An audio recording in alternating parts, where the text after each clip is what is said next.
Hebrew పత్రిక 1వ అధ్యాయము 2వ వాక్యం. ఏజెస్ అని ఒక సబ్జెక్టు. ఏజెస్ అంటే ఈ కీర్తనలో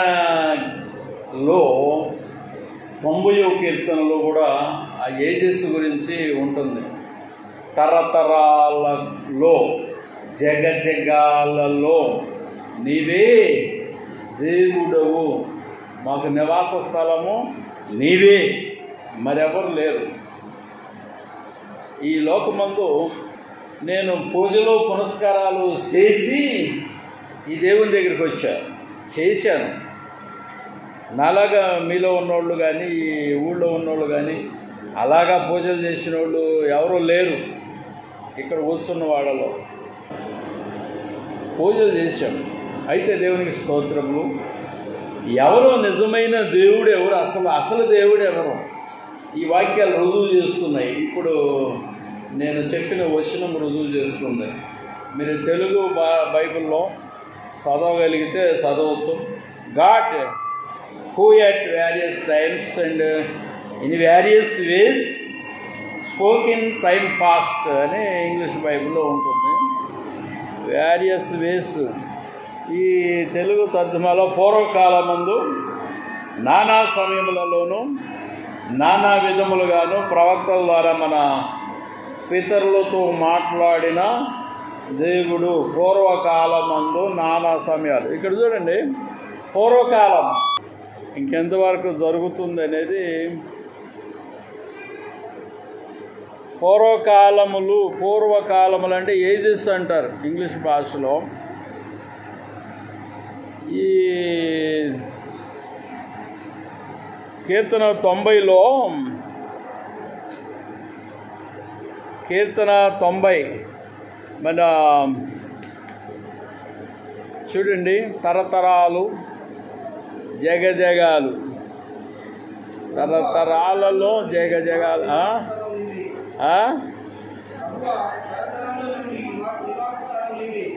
తరతరాలలో నివాస స్థలము నీవే. తరతరాల్లో దేవుడు యెహోవాయే. Praise the lord, hallelujah. 90వ కీర్తన అండి. Lord you have been our dwelling place in all generations అని ఉంటుంది. ఆల్ జనరేషన్స్, మనుషులు ఎన్ని తరాలు గడిచినా అన్ని తరాల్లో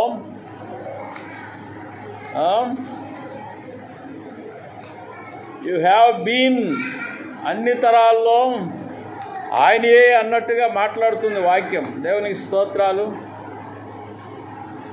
దేవుడు ఒక్కడే. ప్రైజ్ ది లార్డ్, హల్లెలూయా. ఇది తేలబోయే టైం దగ్గర పడింది. ఈ యొక్క దేవుడు ఒక్కడేనే తెలిసే టైము దగ్గర పడింది. అన్ని మతాల వారు దేవుడు ఒక్కడేనే ఒప్పుకుంటున్నారు. కానీ ఆ దేవుడు ఎవరు? తరతరాల్లో దేవుడు ఒక్కడే, యుగ యుగాలలో దేవుడు ఒక్కడే, ఎన్ని యుగాలు జరిగినా ఆయన ఒక్కడే. వెనకున్న వాళ్ళకి వినపడుతుంది కదా నా మాట. ఎంత జరిగిపోయిందో, ఎవర్ లాస్టింగ్ ఎంత జరిగిందో. ఆయన ఎప్పటి నుంచి ఉన్నాడు? అప్పటి నుంచి ఆయన ఒక్కడే, ఎవరు లేరు. దీన్ని విశ్వసిస్తేనే నీకు రక్షణ. ప్రైజ్ ది లార్డ్, హల్లెలూయా. అదొక్కటే పాయింట్. దేవుని యొక్క వాక్యంలో ఇంకొక మాట చూద్దాం. 2వ వచనం వరకు ఉందండి. బిఫోర్ ఇది మన హెబ్రీ పత్రికల 2వ వచనంలో ఆ దినముల అంతమందు కుమారుని ద్వారా మనతో మాట్లాడిన ఆయన, ఆ కుమారుని సమస్తమునకును వారసునిగా నియమించును. ఆయన ద్వారా ప్రపంచములను నిర్మించును. ఆయన ద్వారా ప్రపంచములు నిర్మించబడ్డాయి. రాత్రి నేను ఒక మెసేజ్ వింటున్నాను అణువాయుధాల వాడకము గురించి. పాకిస్తాన్ వాళ్ళు ఒక 20 అణువాయుధాలని, ఇండియా వాళ్ళు ఒక 20 అణువాయుధాలని వాడితే ఇది 50 కోట్ల జనాలని నాశనం చేస్తుందని చెప్తున్నాడు. ఆ టీవీలో చెప్తున్నాడు. వార్తలు చెప్తున్నారు. ప్రపంచ దేశాల అగ్రనేతలు కాసుకొని పొంచుకొని చూస్తున్నారు, వీళ్ళు ఏం చేస్తారో చూద్దామని. అయితే అక్కడ ఏంటంటే 500 కోట్ల జనాలకి ఎఫెక్ట్ అయ్యి వాళ్ళు కూడా చచ్చిపోతారు, మిగతా వాళ్ళు కూడా. అంటే వాళ్ళు ఒక 40 అణువాయుధాలు వాళ్ళు వాడారనుకో యుద్ధంలో, 500 కోట్ల జనము చచ్చిపోతారు 1 సంవత్సరం లోపల. మిగిలేది ఇంకా 300 కోట్లే. ఇది బైబిల్లో ఉన్న ప్రవచనం. వీళ్ళు యుద్ధం చేస్తారని నేను అంటలేదు, అణువాయుధములతో యుద్ధం చేస్తారని నేను అంటలేదు. వేరే ఆయుధాలతో చేయొచ్చు, కొంతమందిని చంపుకుంటారేమో. మనం భావించాము గాజా ఇజ్రాయెల్కి యుద్ధము ప్రపంచ యుద్ధంగా మారుతుందేమని. అది కొంచెం చల్లబడినట్టు కనపడుతుంది. ఉక్రెయిన్ రష్యా యుద్ధం అనేది దానివల్ల ఏమైనా ప్రపంచ యుద్ధం అంటుకుంటుందేమో భావించాము. అది కూడా కొంచెం చల్లబడినట్టు కనపడుతుంది. ఇప్పుడు మళ్ళీ భయపెడుతున్నారు వార్తలోళ్ళు. ఈ దేశానికి యుద్ధం రేగితే అంతా 550 కోట్ల జనం వస్తారు. వెంటనే కాదు, 50 కోట్ల జనం స్పాట్లో. మన దేశంలో 1-2 రాష్ట్రాలు, ఆ దేశం అంతా పోతుంది. మిగతా జరిగే పరిణామాలు ఎలా ఉంటాయని చెప్తున్నాడు, విన్నాను. నాశనం. అయితే అది జరుగుతుందని నేను అనలేదు, వాళ్ళు కూడా అంటలేదు. దేవునికి స్తోత్రాలు. ఇది రాకడ యొక్క పరిణామం అని నేను బోధిస్తున్నా. ప్రైజ్ ది లార్డ్, హల్లెలూయా.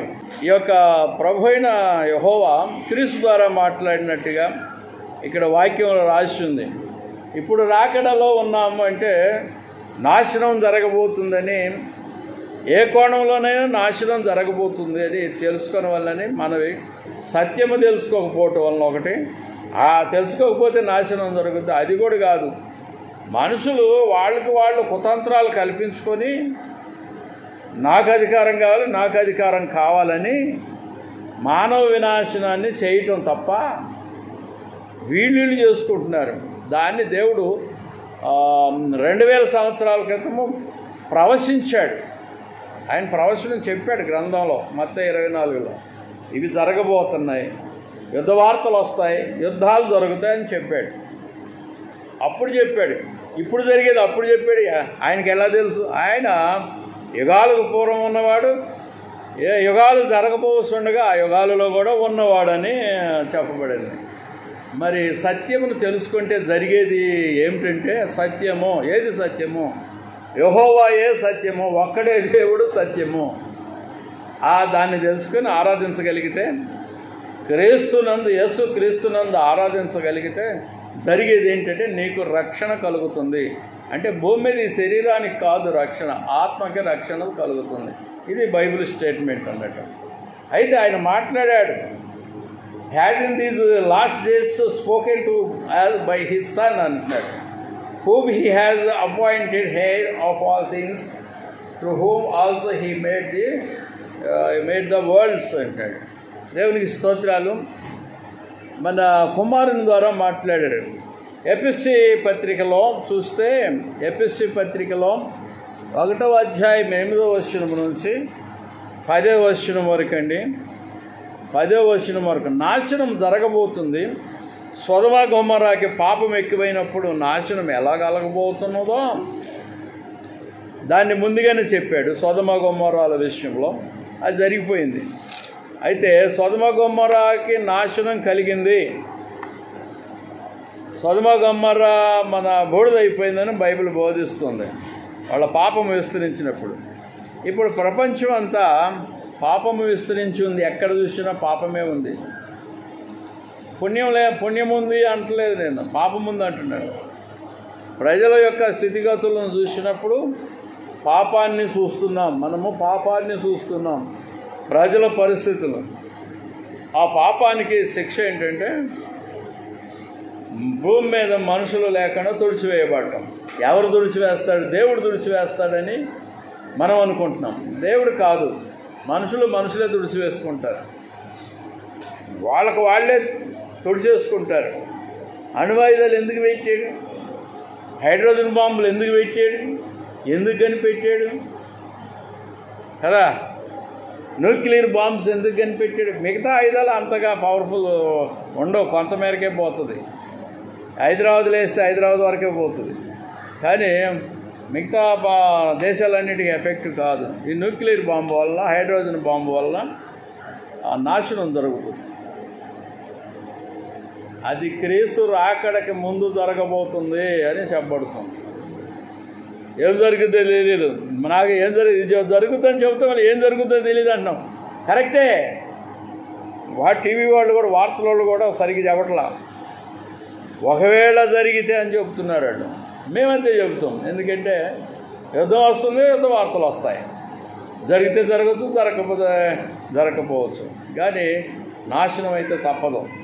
మీరు ఏ గ్రంథాన్ని, ప్రవక్తల గ్రంథాన్ని పరిశీలించిన, బైబిల్లోనే కాదు, హిందూ ప్రవక్తలు కానీ, ముసల్మాన్ ప్రవక్తలు కానీ, వాళ్ళు ప్రవచించే ప్రవచనాలు గమనిస్తే, నాస్ట్రాడామస్ కానీ లేదా వంగబాబా కానీ ఏ ప్రవక్తలు ప్రవచించినా ఇదిగో ఈ టైంలో ఇది జరగబోతుంది అని చెప్తున్నాడు. వాళ్ళు చెప్తున్నారు, వాళ్ళంతా బైబిల్లో ఇంకా స్పష్టంగా చెప్పబడింది. ప్రైజ్ ది లార్డ్, హల్లెలూయా. దేవుని ఎరిగి రక్షణ పొంది కొనసాగితే కేవలము ఆత్మరక్షణ, ఓన్లీ ఆత్మరక్షణ కలుగుతుంది. సంపాదించుకోండి, బాగా బిల్డింగులు సంపాదించుకోండి, కార్లు సంపాదించుకోండి, ఉన్నన్ని రోజులు అనుభవించండి, సుఖించండి,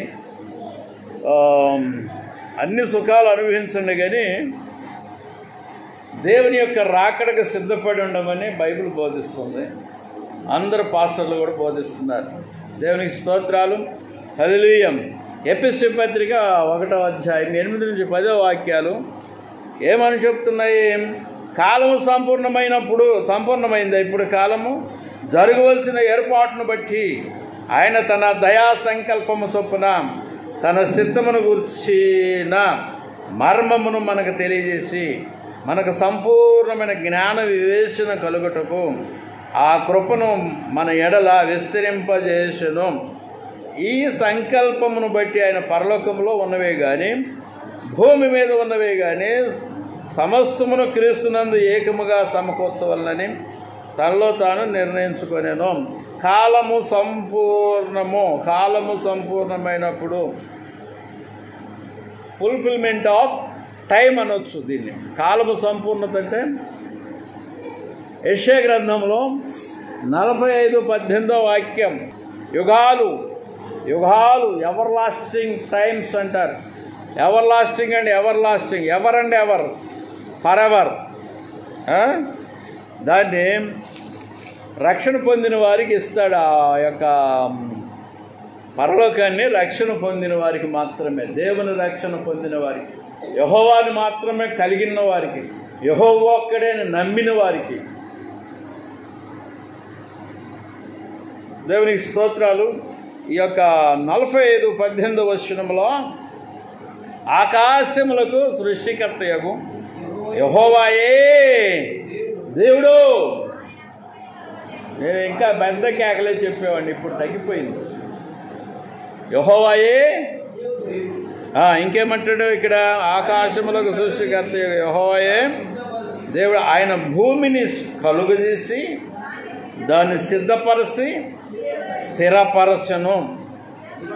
నిరాకారముగా నుండినట్లు ఆయన దాన్ని సృజింపలేదు, నివాస స్థలమగునట్లుగా దాన్ని సృజించును. ఆయన సెలవిచ్చినదేమనగా, యెహోవాను నేనే, మరి ఏ దేవుడును లేడు. ఇక్కడ చెప్పండి మీరు, మరి ఏ దేవుడును నమ్మితే నమ్మని, నమ్మకపోండి, అంతే సంగతి. ప్రాణాలు అర్పించేవాడు యెహోవాయే దేవుడు అనేవాడు ప్రాణాలు కూడా అర్పిస్తారు. యెహోవా అక్కడే దేవుడు అనేవాడు భయపడతారు, నరకపడతారు, ఫినిష్, కాల్చబడతారు అన్నట్టు. ఆ టైం శ్రమలు పొందుతారు. మిగతా అన్ని కాదన్నారు కదా. సైతాన్ రాజ్యం మొత్తం అంతా, ఈ యొక్క టోటల్ ప్రపంచంలో ఉన్నదంతా సాధారణ రాజ్యం. ఈయన ఏమంటున్నాడు? నేను భూమిని సృజించాను, ఆకాశములను సృజించాను, భూమి నివాస యోగ్యంగా చేసాను అంటాడు. దేవునికి స్తోత్రాలు. ఇక్కడ నివాస స్థలమగునట్లుగా దాన్ని సృజించను. భూమి నివాస స్థలమగినట్లుగా అంగారగ్రహము నివాస స్థలంగా లేదు.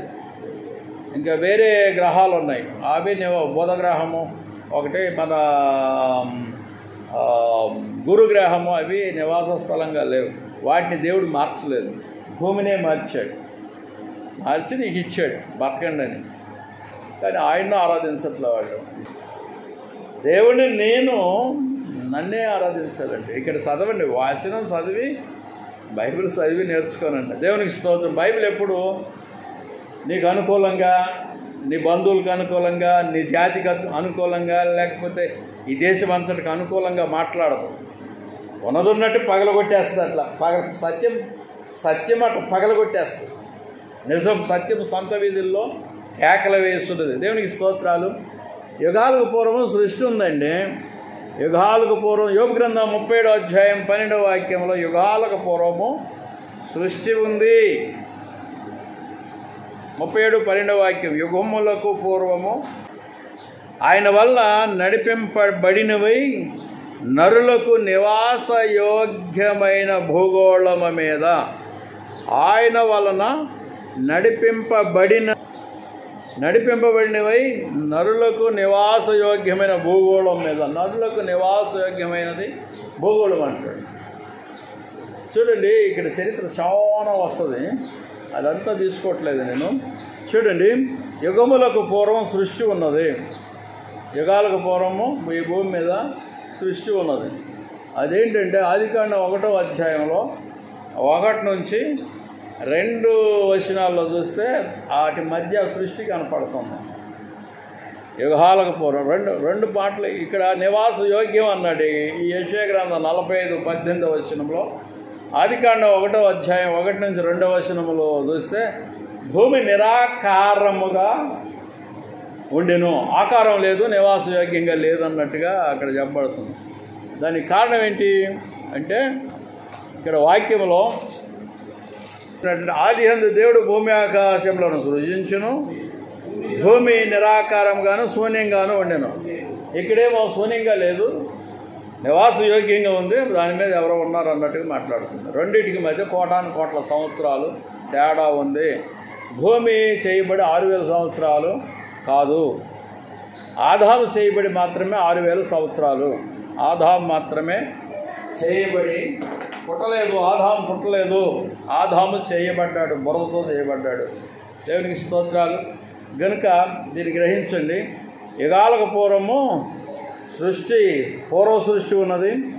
దానికి యెషయా గ్రంథం 45:18 వచనము 1, తర్వాత ఆదికాండం 1వ అధ్యాయం 1-2 వచనాలు. అయితే యుగాలకు పూర్వం ఉన్న సృష్టి, ఇప్పుడున్న మానవ సృష్టి, ఆ యుగాలకు పూర్వం ఉన్న భూమి మీద ఉన్న సృష్టి నాశనం చేయబడింది. అంటే అప్పుడున్న లోకమందు ఉన్న, మన హిందూ భాష అయితే దేవతలు అనొచ్చు, క్రైస్తవ భాష అయితే దేవదూతలు అంటారు, ముస్లిమ్స్ భాష కూడా దేవదూతలే అనవచ్చు. హిందువుల భాష అంటే దేవతలు అంటారు. అయితే ఇక్కడ చూడండి, ఆ దేవతలు అనేవి, దేవదూతలు అనేవి ఆ సత్యలోకమందున్నవిగా నివసిస్తున్నవిగా ఉన్నవి. అందులో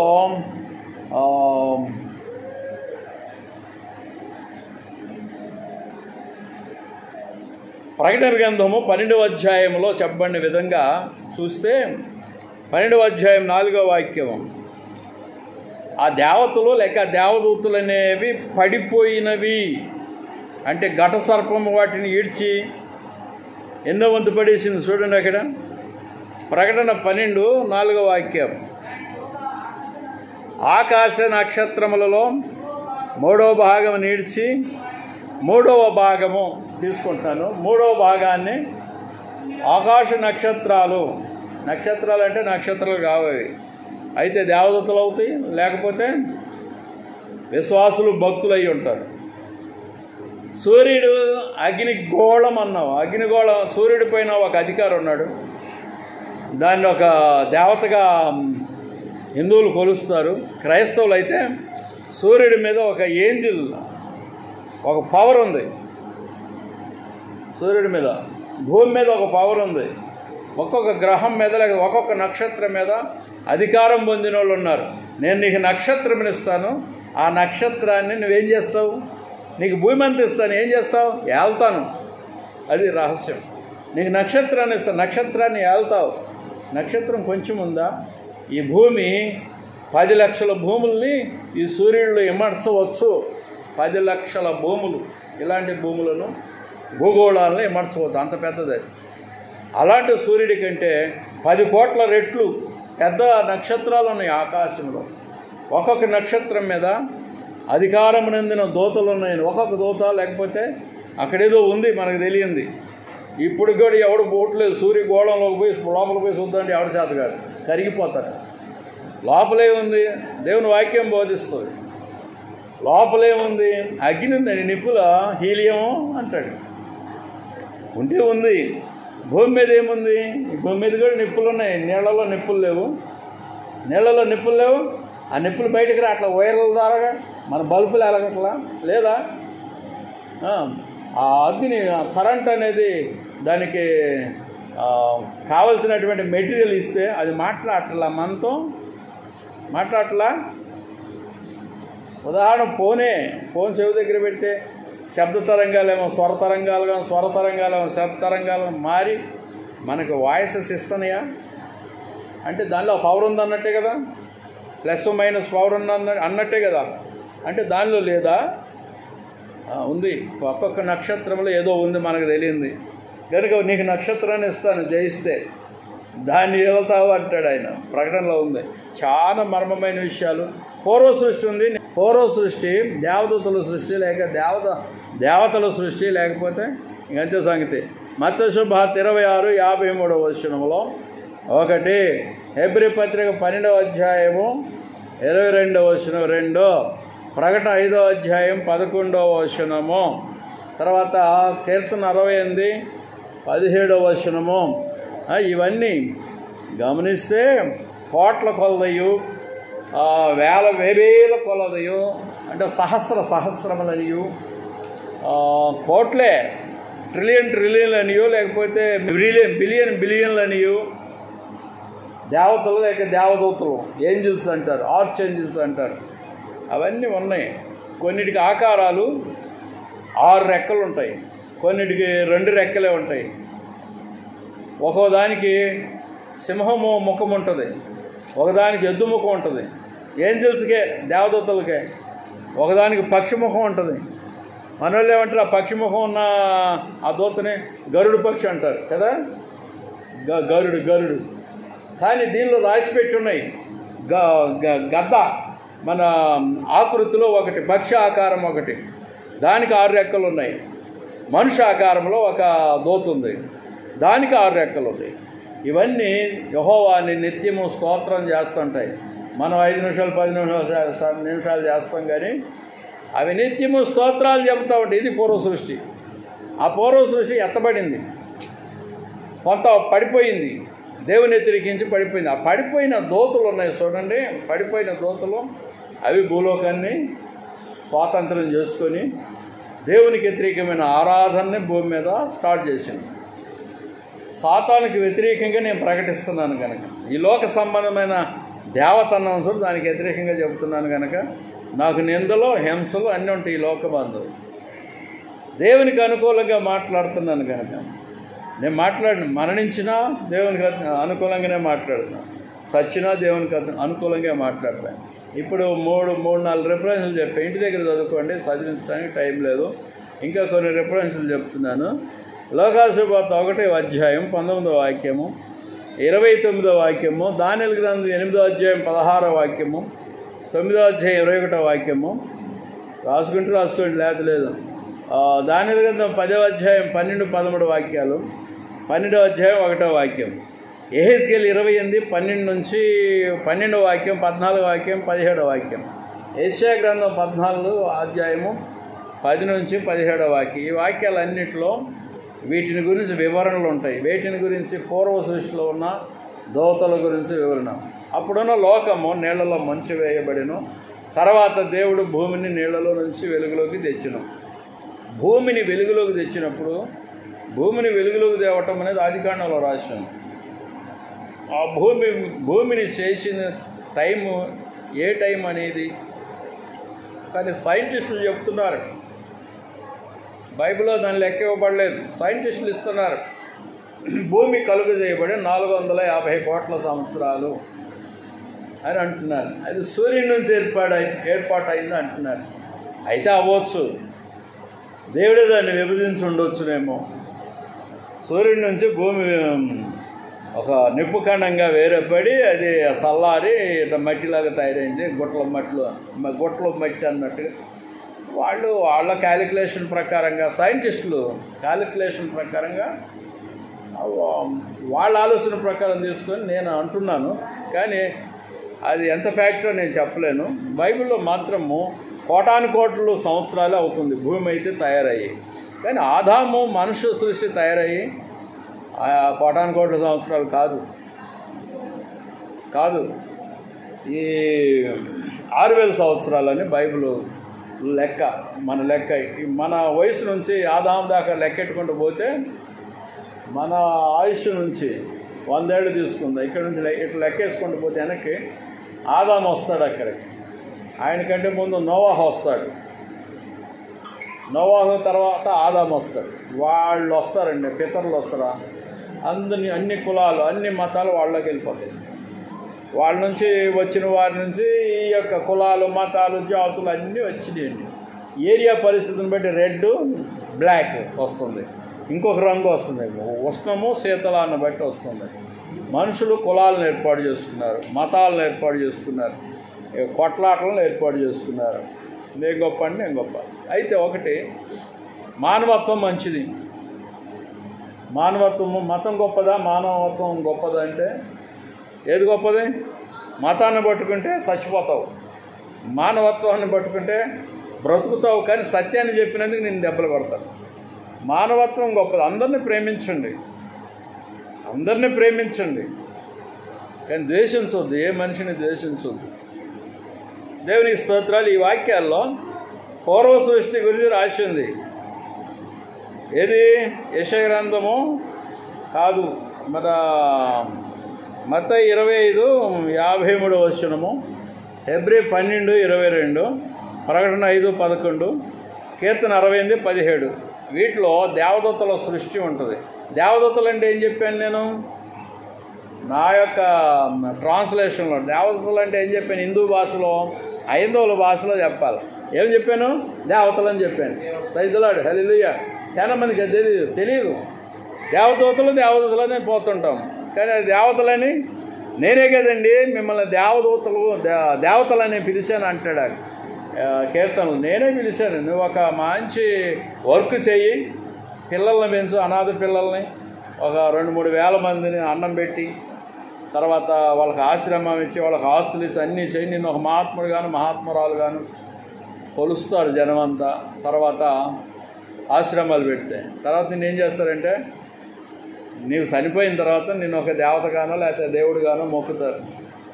కరెక్టే, దేవుడే అన్నాడు, బైబిల్లో అన్నాడు, మిమ్మల్ని దేవతలానే నేనే కదా పిలిచింది అంటాడు. అన్నీ ఉన్నాయి, రెఫరెన్స్లు ఉన్నాయి. దేవునికి స్తోత్రాలు. పూర్వ సృష్టి ఉంది, పూర్వ సృష్టిలో ఇది ఉంది. అది వేరే చోటకు మార్చబడింది. పడిపోయి దేవునిని వ్యతిరేకించి పడిపోయిన వారు ఎవరైతే ఉన్నారో, ఇక్కడ చదివాం కదా ప్రకటన గ్రంథంలో, దేవుడిని వ్యతిరేకించి ఎంతమంది పడిపోయారో వాళ్ళందరినీ గాలిలోకి త్రోసివేశాడు, ఈ వాయుమండలంలోకి త్రోసివేశారు. అవి పూర్వము దేవతలే కనుక, దేవదూతలే కనుక అవి కొన్నేమో మహిమను పోగొట్టుకునే కొన్ని దయ్యాలుగాను, కొన్నేమో దేవతలు కానీ ఇప్పుడు కూడా మహిమలు చూపిస్తూ జనాలను ఆకట్టుస్తున్నవి ప్రపంచం మీద నలు ప్రాంతాల్లో. అందుకని ఈ ఆరాధనలు అనేవి రకరకాలు అయిపోయినాయి. సత్యం ఒక్కటే, నీళ్ల మీద పవళించిన వాడెవడంటే యెహోవా. ఆదికాండంలో చూసుకోనండి, నీళ్ల మీద పవళించిన వాడు యెహోవా, పరిశుద్ధాత్ముడు. ఆయన he moves upon the deep water అని ఉంటుంది బైబిల్లో. He moves upon the deep water. ఆయన నీళ్ల మీద అల్లాడుచుండినని ఉంటుంది తెలుగు బైబిల్లో. అయితే దాన్ని నీళ్ల మీద పడుకోవటానికి నీళ్ల మీద ఆయన కోడికని గొడ్ల మీద బొదిగినట్టుగా నీళ్ల మీద కదులుస్తున్న ఆ ఆత్మకి నారాయణము అని అర్థం అండి. ఈ నారా ప్లస్ ఆయన అంతే దాని అర్థం. తెలుగులోకి ఆ సంస్కృత భాష పదాలు తీసుకొస్తే అది అర్థం వస్తుంది. నీళ్ల మీద పవళించుట, దాన్ని యెహోవా అని బైబిల్లో రాయబడింది. సత్యము అసత్యము, సత్యానికి అసత్యానికి ఎన్ని అక్షరాలు తేడా ఉన్నాయి? సత్యానికి చెప్పవే ఎన్ని అక్షరాలు తేడా ఉన్నాయి? సత్యానికి అసత్యానికి. సత్యము అసత్యమని బోర్డు మీద రాయి, కింద డివైడెడ్ బై రాయి, ఎన్ని అక్షరాలు పోతాయి? కట్ చేసి పడేస్తే. ఇంత యెహోవా అంటే చెప్తేనే తెలుసు. సత్యము, నేను సత్యమునై ఉన్నాను, నేను మార్గమునై ఉన్నాను, నేను జీవమునై ఉన్నానని యేసు ప్రభు అంటున్నాడు. ఈ బోర్డు మీద అసత్యము సత్యము, నేను సత్యం అన్నాడు కదా ఆయన. పైన సత్యం రాశాం, కింద అసత్యం రాశాం. ఏ అక్షరం తొలగించబడుతుంది? ఆ తొలగించబడుతుంది. అప్పుడు సత్యము ఒకటవుతుంది. కింద ఆ అనేది చూడు, ఆ అనేది సత్యాన్ని తగిలించుకున్నది అన్నట్టు. యెషయా గ్రంథం 6వ అధ్యాయంలో చూసుకోనండి. దానిలో అక్కడ ఎద్దు ముఖముది ఉంది, పక్షి ముఖముది ఉంది, మనిషి ముఖముది ఉంది, కెరూబులు చరాపులు, తర్వాత సింహము లైన్ ఫేస్ అన్నట్టు ఉన్నది. ఈ 4 రకాల జీవులు ఆయన సింహాసనం చుట్టూ తిరుగుతూ స్తోత్రాలు చెప్తున్నాయి. పరిశుద్ధుడు పరిశుద్ధుడని యెహోవాకు స్తోత్రాలు అర్పిస్తున్నవి. తర్వాత ఈ కోటాను కోట్ల దూతలలో అన్నిటికీ మనిషి ముఖం లాగానే ఉన్నాయి అనటానికి వీలు లేదు. కొన్నిటికి సీమ ముఖం కూడా ఉండొచ్చు, కొన్నిటికి కుక్క ముఖం ఉండవచ్చు దూతలకి, కొన్నిటికి పంది ముఖం ఉండవచ్చు అంతే. కొన్నిటికి రకరకాల ఆకృతులు ఉంటాయి. ఆయా ఆకృతుల్లో అవి వాళ్ళకి అట్టి పరిస్థితులు అట్టి మనుషులకు ప్రత్యక్షత ఇస్తే దాని ఆకారాన్నే వాళ్ళు చూస్తారు. దేవుణ్ణి వ్యతిరేకించిన లూసిఫర్ను బట్టి యుద్ధం జరిగింది. అది త్రోసివేయబడిన దూత అనేది వాయుమండలంలో ఉన్నవి కోట్లు ఉన్నాయి కొన్ని, అవి ఈ మనుషులందరినీ మభ్యపెట్టి యెహోవాకు వ్యతిరేకంగా లేపేది. ప్రైజ్ లార్డ్, హల్లెలూయా. ఈ మతాలను కులాలను అన్నింటినీ రేపి గడబడలు చేసేసి విభేదాలు చేసి అన్నీ చేస్తున్నాయి అన్నట్టు. ఇదండి వాక్యం. పూర్వ సృష్టి అని వచ్చింది. నాకు చెప్పాలని ఉంది కానీ నీకు అర్థం చేసుకునే బుర్ర లేదు కనుక నన్ను బుర్రలేందానా అంటాం, నన్ను బుర్రలేని వాడా అంటావు నువ్వు కదా నన్ను పట్టుకొని. నిజంగా బుర్ర కనుకుంటే ఆ అమ్మగారు చెప్పిన పాయింట్ నెరవేరుస్తారు వచ్చే నెల నుంచి. ఏంటంటే గొలుసు ప్రార్థనలో వచ్చి కూర్చుంటారు అంతే కదా. గొలుసు ప్రార్థనలో లేచి కూర్చొని నీ బుర్ర తక్కువ మనిషివి 30 ఏళ్ళ నుంచి వాక్యం చెప్తూనే బుర్ర పెరగట్లేదు. ఏంది నేను మైండ్ పెరగట్లేదు, మట్టి మీద ఇది. మా భాషలో తెలుగు పంతులు గారు మమ్మల్ని ఏమన్నాడంటే, అరే బుర్ర తక్కువ అనేవాడు. నేను ఇప్పుడు ఒక హోదా కలిగిన మనిషిని తిట్టాను అనుకో, వాళ్ళు సహిస్తారా? సహించరు, ఎదురు తిరుగుతారు. మరి ఏం బుర్ర ఉంది నీకు? ఎన్నిసార్లు 100 సార్లు చెప్పినా గొలుసు ప్రార్థన వచ్చి ప్రార్థన చేద్దాం రామ్మ. మేము అన్నం పెట్టలేనండి, అన్నం పెడితే అందరికీ వచ్చిన వాళ్ళందరికీ ఒక పూటే కదా.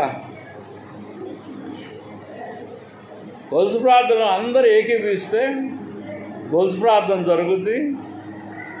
టీములకి ఏర్పాటు చేసి రాయబడిన అంశం కొరకు ప్రార్థన చేస్తాం. కొందరికి సంతానం లేదు, వాళ్ళ కొరకు ప్రార్థన చేస్తాం, సంతానం కలుగుతుంది. అది అట్లా కొన్ని అన్నీ సక్సెస్ అవుతాయి, కొన్ని సక్సెస్ కావు. దేవుని దగ్గరికి ప్రార్థన వెళ్ళాలా, ప్రార్థన దేవుని దగ్గరికి వెళ్ళాలి. మన ప్రయత్నం కూడా మనం భూమి మీద చేస్తూ ఉండాలి, అది సక్సెస్ అవుతాయి. ప్రైజ్ లార్డ్, హల్లెలూయా. ప్రతి విషయం అంతే. సంతానం లేని వాళ్ళకి, ఉద్యోగాలు లేని వాళ్ళకి, రోగాలు ఉన్నవారికి, నొప్పులు ఉన్నవారికి, బాధలు ఉన్నవారికి అన్నీ లూజ్ అయిపోతాయి సంఘం అంతా కూడుకొని ప్రార్థన చేస్తే. ప్రైజ్ లార్డ్, హల్లెలూయా. ఇప్పుడు మీరు తప్పక బాధపడతారు, ఈయన కూడా మమ్మల్ని తిట్టిండు, ఆమె మమ్మల్ని తిట్టిండు అంటారు. ఏంటది? కొలుసు ప్రార్థనకు రావట్లేదు కదా నువ్వు, నలుగురు వచ్చి కూర్చుంటే ప్రశాంత్ వాక్యం చెప్పన్నా, ఎందుకు నాకు ప్రేరేపణ రావట్లేదు, నలుగురికి నేనేం చెప్పాలా, గృహారాధన చేసుకున్నా పట్ట అన్నట్టుగా ఉన్నా. మరి కనీసం ఒక 20-30 మంది అన్నా కూడుకుంటే ఏదన్నా ఒక వర్డ్ చెప్పవచ్చు, ఒక అంశం చెప్పవచ్చు. ప్రైజ్ లార్డ్, హల్లెలూయా. కదండి, కనుక దేవుని రాకడ కొరకు సిద్ధపడండి. ఈ హైదరాబాద్ మీద ఎప్పుడైనా ఏదైనా బాంబులు వచ్చి పడతాయి. ఒకవేళ యుద్ధం స్టార్ట్ అయిందనుకో, హైదరాబాద్ అంతా ఊడ్చుకొని పోతుంది. నేను చెప్తున్నా, మీకు అర్థం కాకపోతే ఏం చేస్తాను. ఏ యుద్ధాలు వస్తున్నాయి అక్కడ, పాకిస్తాన్ అయితే దాన్ని కూడా లేపేస్తారు మన వాళ్ళు. ఏ రాష్ట్రంలోనే ఉంటారు మిలిటరీ పంపిస్తారు, అవి కూడా పోతారు. వీటి గురించి నాస్ట్రాడామస్ ఎవడెవడో చెప్పిండు భారతదేశంలో జరగబోతుందని. ఒకవేళ అది జరగకపోయినా ఇది జరుగుద్దమ్మా. హిమాలయ పర్వతాల నుంచి చెన్నై వరకు సునామీ వస్తుంది, సగం భూమి భారతదేశం మునుగుద్దట. 13వ సంవత్సరం నుంచి రేడియోలో వార్తల నుంచి సైంటిస్టుల నుంచి వింటున్నది. రేడియో వార్తలు, రేడియోలు లేవు ఇప్పుడు. 2013 నుంచి వింటున్నా నేను, అక్కడ కిరాయిలో ఉన్నప్పుడు. ఒక పెద్ద సునామీ ఉందట, సముద్రంలో నుంచి వస్తుంది, భూకంపం మింగుద్దట భూమిని, భారతీయులను మింగేస్తాడు. నేను చెప్పలేదు ఇది, ఇప్పుడు మీకు చెప్తున్నా. కానీ భూకంపం, సముద్రంలో వచ్చే భూకంపం, ఈ సైంటిస్టులు చెప్పారు. అప్పటి నుంచి చెప్పుకొస్తున్నారు, ఇప్పుడు ఇంకా ఎక్కువ చేశారు చెప్పటం. రోజు భూకంపమే, ఏ మూలం చూసినా. కానీ ఎక్కువ మంది చచ్చిపోట్ల, 100 మంది 1000 మంది అంతే. కానీ 70 కోట్ల జనాలకే ఎఫెక్ట్ వచ్చేస్తుంది. 70 కోట్ల జనం ఎగిరిపోతారు. ముఖ్యంగా ఉత్తర ఇండియా అంటున్నారు. ఉత్తర ఇండియా, అస్సాం రాష్ట్రం ఉందో ఆ ప్రాంతం చెప్తున్నారు, వినండి. సైంటిస్టులు చెప్పేదంతా వినండి, టీవీలో వస్తుంది. ప్రైజ్ లార్డ్, హల్లెలూయా. రాకడకి సిద్ధపడమని మిమ్మల్ని హెచ్చరిస్తున్నా, భయపెడుతున్నాను అన్నట్టు. నేను దేవుని రాకడ కొరకు సిద్ధపడండి, సంపాదించుకోండి, కానుకలు ఇవ్వండి. తర్వాత మీరు పిల్లలు పెళ్లి చేయండి, ఇళ్ళు కట్టుకోనండి, అన్నీ మామూలే. వాటిని చేయకుండా ఆగొద్దు. పోయే టైం వస్తే పోదాం, అప్పటిదాకా దేవునికి స్తోత్రాలు చెబుదాం. ప్రైజ్ లార్డ్, హల్లెలూయా. పూర్వ సృష్టి, ఏజెస్. పూర్వ సృష్టి అంటే దేవతల సృష్టి, అది దేవదూతల సృష్టి, అది దేవదూతల సృష్టి. అది 4 రెఫరెన్సులు ఇచ్చాను, 4 రెఫరెన్సులు చదువుకోనండి.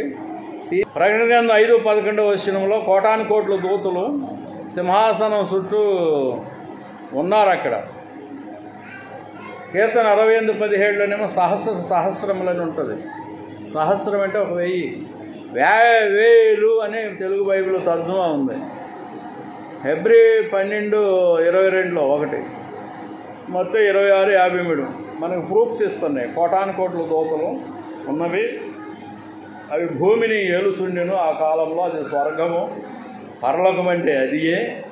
భూమి నుంచి ఎత్తివేయబడింది, ఎందుకంటే అక్కడ గలిబిలి జరిగింది.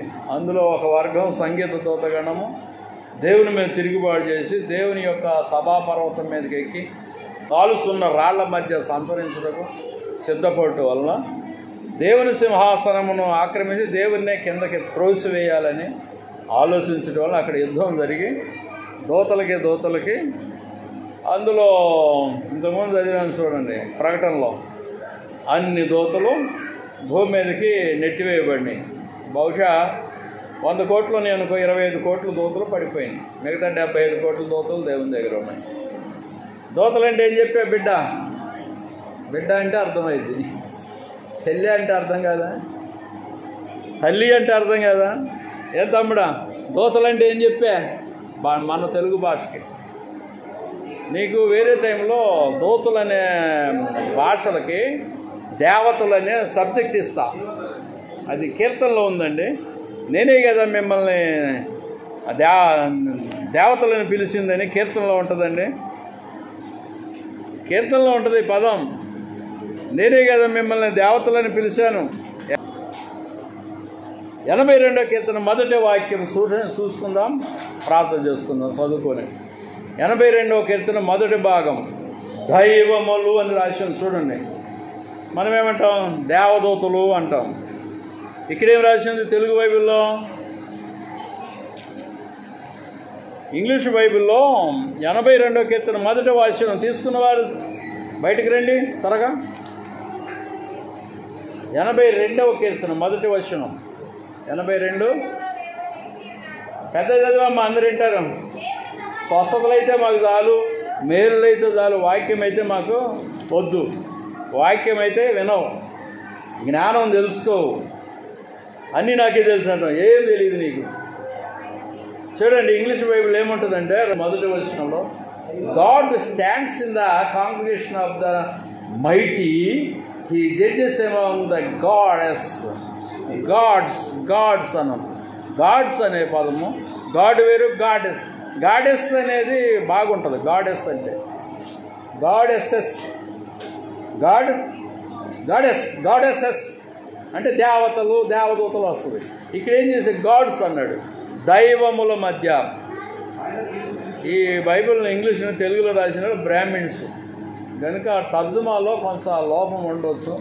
మాలాంటి వాళ్ళు సరి చేస్తారు, మళ్ళా తర్జుమా చేయాల్సి వస్తాయి. ప్రైజ్ ది లార్డ్, హల్లెలూయా. చూడండి, గాడ్స్ దైవముల మధ్య ఆయన తీర్పు చేస్తున్నారు. ఇక్కడ రాసి ఉందా దైవములని? బైబిల్లో దైవములని రాసి ఉందా లేదా? దైవములంటే ఎవరాళ్ళు? ఈ కొన్నేం పడిపోయినవి, కొన్నేం నిలబడ్డవి, వాటిని దైవములు అంటున్నాడు. కనుక ఈ దేవుడు ఒక్కడో, ప్రైజ్ ది లార్డ్, హల్లెలూయా. దేవుడు ఒక్కడే. దైవములు అనేకము, ప్రభువులు అనేకము, దేవతలు అనేకము, దయ్యాలు అనేకము, దేవదూతలు అనేకము. ఇది జ్ఞానం, మైండ్కి ఎక్కాలండి. దేవుడు ఒక్కడే. ఆయన న్యాయవంతుడు, నీతిమంతుడు, ఆయనకు మించినడు ఎవడు లేడు. సర్వ విశ్వాలు చేసినవాడు ఆయనే. ఆయన పేరేంటి తెలుసుకోమని మనవి. తెలుసుకోకుండా అట్లని చచ్చావనుకో, రక్షణ పొందకుండా చచ్చావనుకో, అగ్నిగుండంలో ఉండటమే, ప్రాబ్లం ఏమీ లేదు. ఇది బెదిరించడం కాదు. పడ్డప్పుడు తెలుస్తుంది అగ్నిగుండంలోకి. అగ్నిగుండంలో ఆత్మ పడిపోతుంది. నేను యెహోవాని ఆరాధించలేదు కనుక, రక్షణ పొందలేదు కనుక అగ్నిగుండంలోకి, నరకంలోకి, పాతాళంలోకి వచ్చాను. కానీ ఒకటి మాత్రం నేర్చుకోనండి, గాడ్స్ అని ఉంది. క్రొత్త నిబంధనలో ప్రభువులని, దేవతలని, దైవములని అక్కడ ఉంటుంది. అందుకని సత్యం తెలుసుకోమని చెప్పు. ఇది సత్యము. తెలుసుకోకపోతే నీ యొక్క కర్మ అనరు. కర్మ లేదు, నీ యొక్క గతి అనొచ్చు. నీ గతి లాస్ట్, ఇంకంతే. ఎవర్ లాస్టింగ్ అగ్నిగుండంలో ఉండటమే, ఎవర్ లాస్టింగ్ మోక్షంలో ఉండటమే. ఒక్కడే దైవము, అన్నిటిని చేసిన వాడు యెహోవాయే దేవుడు, మరి ఎవరో లేడు అంటాడు. ఆయనకి ఇంగ్లీష్ వాళ్ళు గాడ్ అని పెట్టారు, నేనైతే యెహోవానే ఆరాధన చేస్తున్నా. ప్రైజ్ ది లార్డ్, హల్లెలూయా, హల్లెలూయా. నాకు తెలిసింది అదే.